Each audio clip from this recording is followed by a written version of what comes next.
You will never become fluent. You will never become fluent if you're making these mistakes while speaking. Try to avoid these mistakes while speaking. Hi everyone, my name is Yashi and today we are going to have candid conversation on how you can speak well using 5 steps. So becoming fluent in English looks like a daunting task to everyone, but here are 5 steps, 5 proper steps that you can learn to speak well. Number 1. Smile and breathe when you speak. So when I'm saying smile, do not overdo it. As in, you do not have to smile all the time, but you need to look for the proper time to smile so that you can signify confidence through that. So no matter what the level of your English is, confidence is vital. So whenever speaking English, make sure you have this beautiful smile on your face so that it oozes out your confidence. It might help you making some new friends as well. So why not smile? So if you are stuck somewhere, just pause, breathe, and you will feel your confidence coming back. So number 1, smile and breathe. Number 2, memorize words with examples. Now, a lot of you learn thousands of words in a month, and they are good for nothing because you are learning just isolated words. But what I would suggest is to learn vocabulary or new words along with examples. So let's suppose you learn a word.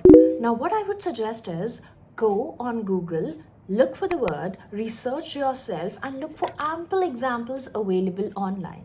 Now, examples help you use that word whenever required. So I would suggest not to learn isolated words, but learn it along with examples. You can also make funny story out of all the words that you have learned in a week. So please learn along with examples. The next step is be a good listener whenever you want to learn English. This is a very good exercise. If you want to be a good speaker, you need to be a good listener. Listen to how native speakers speak. Now, trust me, this method is tried and tested. So whenever you're listening any podcast, news, or movie for that matter, pay close attention to what you hear. The next step is to jot down everything in your notebook. Not just jotting down, but also you'll be discussing it along with friends or your company or maybe your teacher with whom you can have a comprehensive discussion on the same word.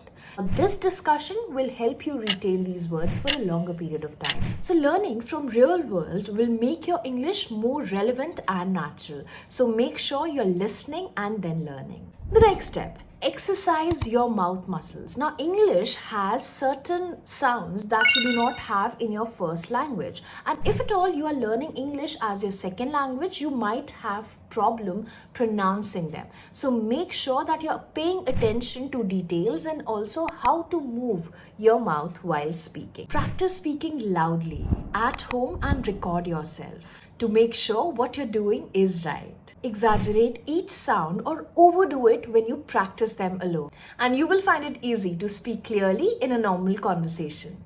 Now, articulation is using strong mouth movements to speak clearly with proper pronunciation. Now here, you can see a chart on your screens. Now your drill is to make the same mouth as it is mentioned above the letter. For example, A, E, I. For the sounds of f and v, you need to bite your lower lip, just like father, very. For b, m, and p, you need to press your lips against each other. Now remember, this is how you need to shape your mouth while using the sounds of these letters.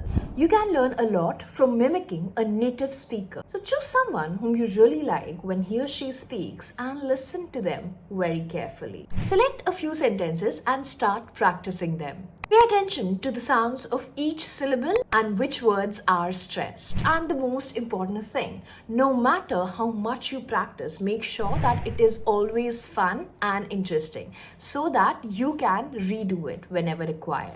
Practice a variety of techniques and do it regularly to achieve your goal of speaking fluently.